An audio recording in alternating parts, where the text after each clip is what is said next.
Oke teman-teman, jumpa lagi di channel UPX ID. Nah, di video kali ini saya akan memberikan tutorial ya teman-teman, sekaligus memberikan komparasi sebuah pesaing dari CasaOS ya. Nah teman-teman yang familiar dengan CasaOS mungkin tidak akan asing dengan satu operating system ini atau semacam manajemen sistem ya, mirip. Nah di sini saya akan bahas tentang Umbrel ya, seperti itu, Umbrel OS ya.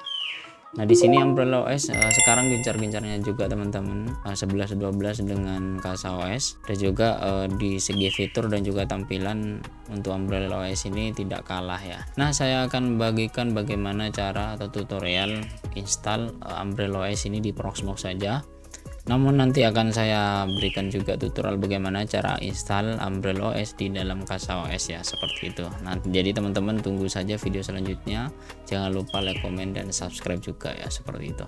Nah, pertama-tama teman-teman, jika teman-teman sudah siapkan untuk Proxmox-nya, maka teman-teman mudah ya untuk nanti melakukan konfigurasi dari Umbrella OS ini ya, seperti itu. Nah, di sini saya sudah siapkan di sini Proxmox VE Helper Script, jadi biar tidak perlu ribet untuk install OS, kemudian juga tidak perlu ribet konfigurasi, cukup kita satu kali klik deploy, selesai ya teman-teman. Nah, di sini teman-teman tinggal masuk di all script atau di kategori juga boleh ya, seperti ini teman-teman.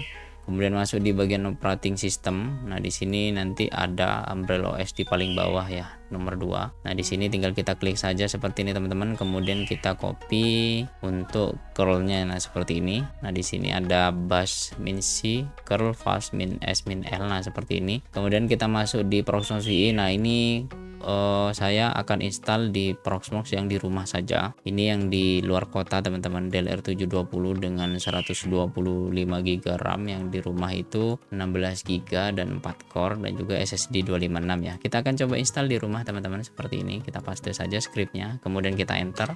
Nah, nanti dia akan membuat sebuah VM baru dengan nama Umbrella OS. Kita pilih yes saja, biarkan by default. Kemudian teman-teman jika ingin konfigurasi lebih advance, karena ini VM biasanya saya kasih ID 200 ke atas ya, kita pilih advance saja teman-teman. Nah, di sini nanti akan disuruh set untuk VM ID-nya, saya kasih 201 teman-teman, karena 200 kemarin sudah dipakai untuk Windows LTSC ya, seperti itu. Nah, kemudian di sini saya biarkan default saja, kita pilih OK. Kemudian di sini untuk disknya mau berapa giga, saya kasih 32 giga saja teman-teman. Oke, kemudian di sini default saja, kemudian namanya Umbrella OS, oke saja. Kemudian di sini paling atas pakai KVM saja, oke. Kemudian untuk core-nya saya kasih 4 core biar instalasinya cukup cepat juga teman-teman, karena VM. Nah, untuk RAM-nya saya kasih 4 GB saja, 4096. Nah, seperti ini. Kemudian untuk IP atau untuk networknya saya pilih VMware saja karena hanya satu, seperti ini. Kemudian MAC address-nya teman-teman kalau mau set silahkan set, kita oke. Kemudian untuk VLAN, mau pakai VLAN atau tidak, saya tidak pakai VLAN saja, atau teman-teman mau pakai VLAN boleh, saya oke kan saja, biarkan. Kemudian MTU-nya kita oke.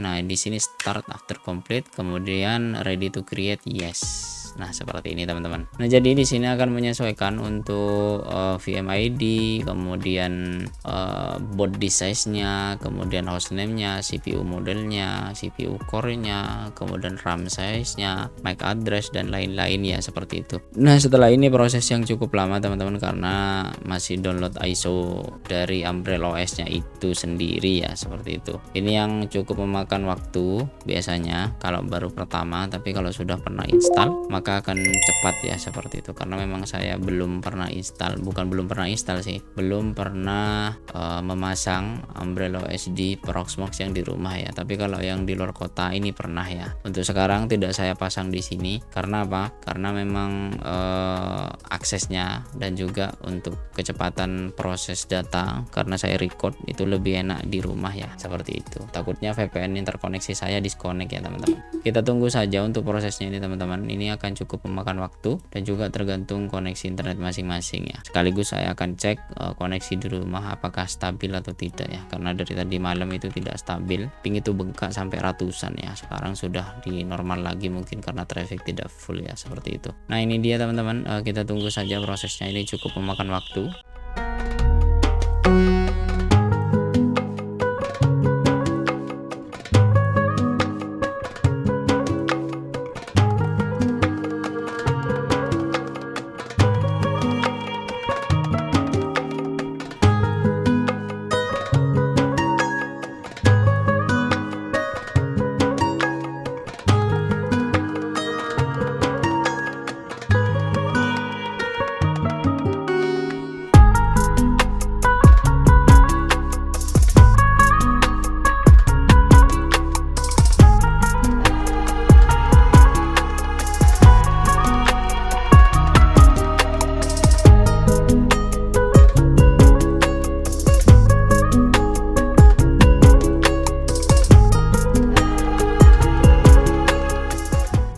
selanjutnya teman-teman, di sini katanya suruh keep file, ada di template charge Umbrella OS ya. Kita pilih yes saja nanti biar tersimpan.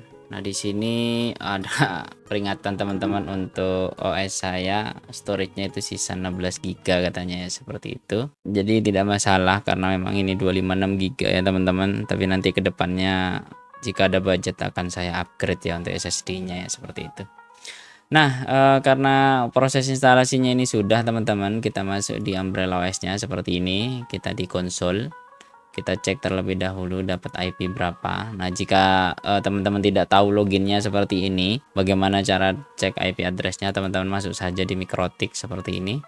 Kemudian kalau teman-teman menggunakan router lain silahkan sesuaikan. Kalau saya menggunakan Mikrotik itu tinggal masuk di IP DHCP server, kemudian di bagian lisis ya. Nanti di sini akan muncul list device mana saja yang connect. Biasanya kalau yang baru itu di bawah. Nah, di sini Umbrella OS itu dapat di 192.168.88.64 ya, seperti itu. Kita coba buka di browser teman-teman. Ini kebetulan saya upgrade Node. Nah, ini sudah, tinggal live saja. Kita buka di browser. Nah, atau teman-teman di sini biasanya IP-nya ini nanti akan muncul ya, seperti itu, karena di sini guest agent not running masih. Jadi biasa ya, nanti kita fix saja di video selanjutnya. Kita masuk saja teman-teman di sini di 192.168.88.64 ya, seperti ini. Sorry, kena ada plusnya. 192.168.88.64. Nah, seperti ini teman-teman. Nah, di sini kita akan disuruh untuk memulai untuk Umbrella OS-nya, tinggal kita start saja. Nanti disuruh buat username, isi saja. Contoh saya, kemudian passwordnya, masukkan password konfirmasinya. Nah, seperti ini teman-teman, tinggal kita create saja. Kalau saya biar tidak lupa jadi saya save saja. Kemudian tinggal kita next. Nah, seperti ini. Nah, tampilannya seperti ini teman-teman. Di sini ada keterangan bahwasanya Umbrella OS 1.7 is now available now to install. Kita view saja teman-teman. Nah, nanti jika ada update seperti ini teman-teman, saya sarankan untuk upgrade ya, karena di sini Umbrella OS juga support untuk Raspberry Pi 4, bukan 3 loh ya. Kalau yang 3 saya juga kurang paham ya, kompatibel atau tidaknya ya teman-teman.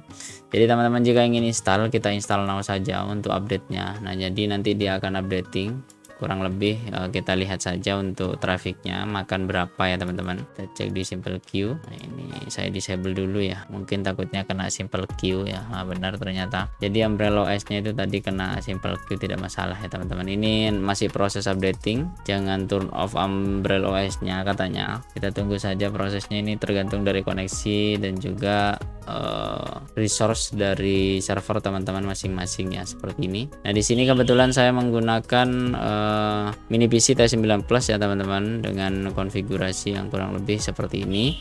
Di video-video sebelumnya juga saya sudah review, dan juga untuk performance-nya gimana, untuk usable RAM dan juga storage-nya gimana ya, teman-teman tahu sendirilah seperti ini teman-teman. Kita tunggu saja teman-teman untuk prosesnya. Nah, di sini kita lihat dulu untuk storage saya yang di rumah. Ini free-nya sudah kurang lebih 150 GB, tapi di sini ya 16 GB. Walah, ini berarti di OS-nya ya. Nanti tidak masalah, kita tunggu saja untuk proses update-nya teman-teman. Ini cukup memakan waktu biasanya ya, tergantung dari koneksi dan juga resource masing-masing ya.